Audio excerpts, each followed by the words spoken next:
Hey, salut les béliers, c'est Delphine. On se retrouve aujourd'hui pour votre guidance hebdomadaire semaine du 29 janvier au 4 février 2024. J'espère que vous avez la grande forme en cette fin de janvier, début février. Nous concernant, on va donc aller regarder vos messages comme chaque semaine dans les thématiques émotionnelles sentimentales, ce qui touche notre cœur. Au-delà de l'aspect sentimental, hein, bien entendu, je le répète régulièrement. Ça peut évidemment se rapprocher au sentimental, mais pas seulement. Et on va donc aller jeter un œil à l'aspect professionnel, le matériel, ce dans quoi on s'investit concrètement. Les béliers, signe solaire, ascendant lunaire vénusien du zodiaque. On démarre avec l'oracle G, on continue avec l'oracle des fées et le tarot créole. Et on regarde également du côté de l'oracle des 12 guidances astrologiques votre message cette semaine. C'est parti, les béliers, on y va. Bélier, semaine du 29 janvier au 4 février. Allez. Alors, on nous parle de la jeune fille. La jeune fille, c'est de la nouveauté, hein. De la nouveauté, quelque chose de léger. Vous allez voir que ça va venir compléter le message de Mars en Scorpion. On se prend pas la tête avec la jeune fille, hein. On est sur une énergie de légèreté, presque de frivolité, de nouveauté, mais sans se prendre la tête, hein. Alors, on n'est pas dans une énergie de maturité comme pourrait l'incarner le grand-père ou la grand-mère, hein. Alors, de la nouveauté, de la légèreté, peut-être besoin d'expérimenter de nouvelles choses. On y va, deux de deck pour vous. Bah, regardez-moi ça, la carte du grand-père. Il suffisait d'en parler pour qu'il pointe son nez. Le grand-père, sagesse, maturité, responsabilité, prendre ses responsabilités, prendre une décision responsable, mature et sage à la lumière de ses connaissances et de ses expériences, hein. On a une boîte à outils bien garnie, hein, avec l'énergie du grand-père. Donc peut-être prendre ses responsabilités, prendre une décision mature vis-à-vis de quelque chose de nouveau, hein. Certainement ici, voilà, le besoin d'aller vers quelque chose de nouveau, pour vous, on prend cette décision certainement. Et c'est une forme de sagesse finalement qui vient vous porter vers quelque chose de nouveau. C'est très intéressant comme énergie. Allez. Avec les petites fées, pour mes béliers, on nous parle de la clé. La clé, c'est une carte très importante. La clé ferme et ouvre les portes, évidemment. Cette clé, c'est les réponses, c'est les solutions que vous détenez, qu'on vous apporte. Très bien, solution, réponse. Prends une décision mature, sage, responsable pour aller vers quelque chose de nouveau. Alors, très intriguant tout ça, mes petits béliers. Alors, qu'est-ce qui se passe? Derrière, nous avons la carte de l'ours. L'ours, c'est de la détermination, hein, déterminé à prendre une décision responsable. Très bien. Très bien, très bien. Allez, le tarot créole. Tarot créole pour mes petits béliers. Cette semaine, 29 janvier, 4 février. Le tarot créole. Allez, message pour les béliers, signe solaire, ascendant lunaire, vénusien du zodiaque. On nous parle de la consultante. Alors, ça, c'est bien gentil, la consultante. On est sur une lecture générale, donc qu'on soit un homme ou une femme, hein, ça vous parle à vous, mes amis béliers, hein. Et derrière, on nous parle du punch. Alors, le punch, c'est une situation où l'argent doit être partagé. Bien, bien, bien. Situation où l'argent doit être partagé. On doit partager une somme d'argent. Ok, on doit se mettre autour de la table et puis sortir son porte-monnaie, hein, chacun de son côté. Mars en Scorpion, de quoi on nous parle? Alors, on est sur une énergie pas mal, on va dire, sexuelle, hein, avec l'énergie de Mars. Typiquement, on nous dit que si Mars se trouve en Scorpion dans votre tirage, cette semaine est propice à l'exploration de votre sexualité sous toutes ses formes. Tabou, besoin, envie, environnement différent, c'est le bon moment pour communiquer à votre partenaire votre désir de tester de nouvelles choses. Alors, on n'a pas tous un partenaire, hein, on n'est pas obligé de communiquer avec son partenaire sur des désirs et des besoins différents au niveau charnel, quels que soient vos désirs que vous ayez, hein, quels que soient les désirs que vous ayez tout du moins, C'est le bon moment d'expérimenter de nouvelles choses, hein, alors que ce soit au niveau charnel, mais au niveau général, hein, bien entendu. Alors, on est parti, mes béliers, on démarre avec l'énergie émotionnelle. Oh, eh ben dis donc, très beau, très belle lame que vous avez pour démarrer. Alors, au niveau émotionnel, on démarre avec l'énergie de l'étoile. L'étoile, c'est la protection. C'est le fait d'être guidé vers une direction. C'est l'univers qui veille sur vous. C'est plutôt sympa. On nous parle du stéthoscope. Le stéthoscope, c'est aller sonder à l'intérieur de soi ce qui s'y passe. Ses besoins, notamment, hein, on en a parlé avec Mars en Scorpion.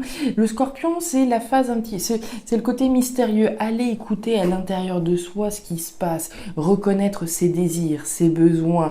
Je vais écouter avec le stéthoscope ce dont j'ai véritablement besoin à l'intérieur de moi. Cette démarche-là, c'est une démarche responsable parce que vous le faites pour vous-même. C'est une démarche de reconnaître ce qu'on a à l'intérieur de soi. En ce sens, vous êtes protégé.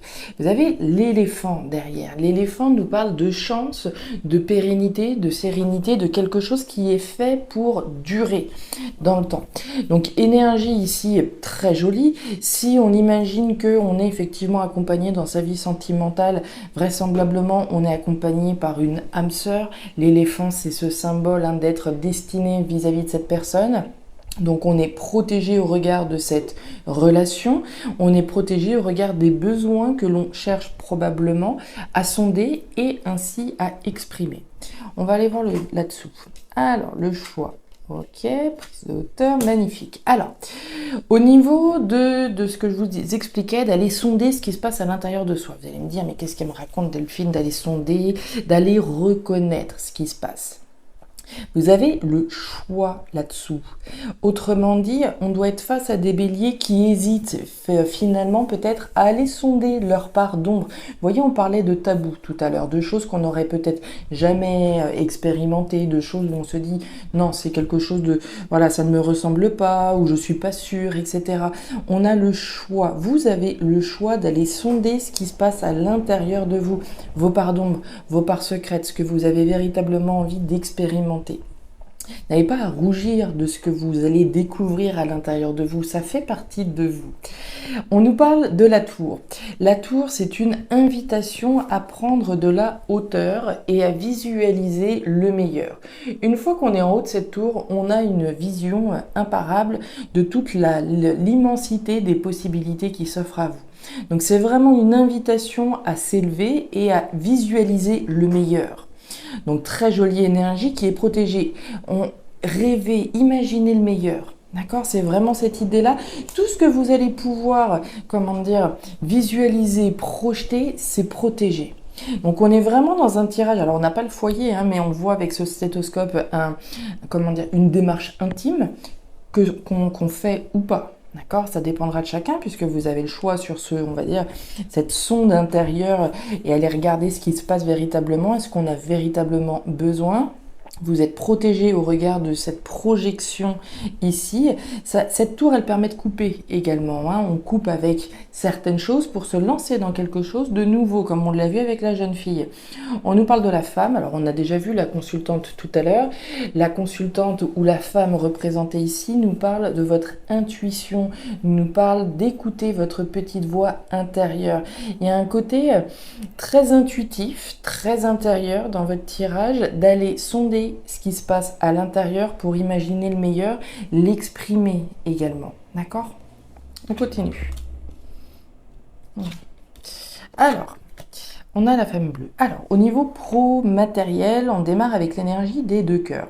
L'énergie des deux cœurs, c'est le coup de cœur que l'on a pour quelque chose. Hein, le béguin, l'amour que l'on a, que l'on investit dans quelque chose. Ça peut être, c'est un petit peu le 2 de coupe, hein, c'est cette connexion, ce match parfait entre soi et quelque chose en face de nous. Donc un coup de cœur vis-à-vis de quelque chose, vis-à-vis de quoi on a la foi. La carte de la bougie, c'est cette obscurité dans laquelle on peut se trouver, mais cette foi, cette petite flamme qui nous guide, qui nous permet d'avoir la foi en ce que l'on aime, en ce que l'on désire finalement. Admettons, j'ai eu un coup de cœur pour, je sais pas, une maison, d'accord, un appartement, un poste, ici c'est le poste, je suis sûre que c'est ça qui va me plaire, on a un coup de cœur pour quelque chose, on a la foi, quand bien même c'est pas très clair, puisqu'on est dans l'obscurité, on lâche certaines choses, bien entendu, puisqu'il y a cette notion de deuil, mais on a la foi que le coup de cœur que l'on a eu pour quelque chose va fonctionner. On nous parle de la femme bleue, donc vous voyez, on est toujours dans cette notion intérieure, hein, on va nous parler de vie intérieure riche, de protection, de choses un petit peu mystérieuses, de choses que l'on garde pour soi. Tout le monde n'a pas besoin de savoir pourquoi on a eu un coup de cœur. Ah, j'ai eu un coup de cœur pour une entreprise, c'est cette entreprise que je veux absolument, dans laquelle je veux absolument m'investir. Ça peut être pour un métier, une passion, quelque chose. Là, c'est bon, alors sans parler forcément de déclic, mais on a la foi que le coup de cœur qu'on a eu pour quelque chose va fonctionner. Et ça, on le garde à l'intérieur. On nous parle du cercueil, on nous parle des souris et on nous parle de la montagne. Vous voyez, c'est très intéressant. Alors, au niveau du coup de cœur que vous avez eu pour quelque chose, hein, on va dire c'est pour une formation. Ah, j'ai vu une formation, c'est sûr et certain, c'est ça qu'il faut que je fasse. D'accord ? Par exemple, on a quand même un petit peu de stress. D'accord ? Un petit peu de stress. Les souris, ce sont des petites grignoteuses hein, qui viennent un petit peu gâcher la fête, qui viennent nous tracasser. Oui, j'ai eu un coup de cœur pour quelque chose, mais on a un petit peu de stress de se demander si les choses ont fonctionné, si ceci, si cela, etc. Le cercueil c'est quoi? Le cercueil c'est une carte forte hein, qui nous parle de fin de transformation. Donc il y a bien là, au regard du coup de cœur que vous avez eu pour quelque chose, une énorme transformation, une foi profonde pour ce qui vous anime véritablement. Et on nous parle de la montagne. La montagne sous la femme bleue. Alors là, les béliers, j'ai envie de vous dire que le fait de ne pas parler, ça risque d'être un petit problème. D'accord ? On le voit hein, ici, je vous ai expliqué qu'on garde les choses à l'intérieur de soi. Admettons, j'ai eu un coup de cœur pour quelque chose, mais je bloque. D'accord ? Je bloque, j'ose pas presque. D'accord ? Est-ce qu'on l'a vu, vous êtes stressé ? Si, admettons, j'ai eu voilà, un coup de cœur pour une formation, bon, il n'y a rien qui me dit que c'est forcément une formation, mais pour vous donner un exemple, si j'ai eu un coup de cœur pour une formation, si je ne passe pas à l'action, si je ne dis pas, si je ne fais pas les démarches, si je garde ça pour moi et voilà, verrouillé à l'intérieur de moi, automatiquement, ça va faire barrage. Automatiquement, on va se retrouver face à une situation bloquée. La montagne, c'est un obstacle. L'obstacle est sous le fait de ne pas parler, de ne pas communiquer. Si j'ai eu un coup de cœur pour un appartement, mais que je ne vais pas voir l'agence par exemple, ou si je ne sollicite pas le propriétaire pour en savoir plus, automatiquement, cette posture de garder ça pour soi, ça va pas me faire avancer, d'accord ? Et derrière, on nous parle des poissons. Les poissons, c'est l'abondance, c'est la richesse. Hein. On parlait du punch tout à l'heure, de situation où l'argent doit être partagé. Alors honnêtement, au regard de votre tirage, situation où l'argent doit être partagé, on pourrait imaginer au regard de cet argent ici, de cet argent-là, avec la carte de la tour, hein, je ne vous ai pas dit, mais on peut parler d'administration également. Peut-être qu'on y fasse un choix de faire des démarches administratives qui ont un lien donc avec une somme d'argent en particulier. Si tel est le cas, j'ai envie de vous dire, allez-y, puisque les démarches là sont largement protégées hein, au niveau émotionnel. À plus forte raison, d'accord ? On le voyait, il y a quelque chose qui a fait battre votre cœur plus, d'accord ? Maintenant, j'ai le choix. Est-ce que j'y vais ou pas ? Est-ce que je garde les informations? Est-ce que je garde cette envie et ce coup de cœur pour moi simplement ou est-ce que je fais les démarches? Vraisemblablement, vous avez largement intérêt à faire les démarches qui sont nécessaires, à exprimer les choses, d'accord? Véritablement exprimer les choses là. Voilà mes petits béliers, les messages que j'avais pour vous pour cette semaine. Je ne sais pas si ces messages trouveront de la résonance dans vos vies, mais si c'est le cas, et comme toujours, n'hésitez pas à me faire un petit retour en commentaire. On le voit, hein, c'est votre décision responsable, mature et sage d'aller vers ce qui fait battre votre cœur concrètement. Hein. Concrètement. N'hésitez pas à aller jeter un coup d'œil à votre signe ascendant lunaire vénusien pour avoir un tirage un petit peu plus personnalisé à votre profil. Et enfin, si vous le souhaitez, vous pouvez me contacter à guidancededelphes@gmail.com pour une lecture privée. Je vous souhaite une excellente semaine, le meilleur pour la suite. Prenez grand soin de vous. Au revoir.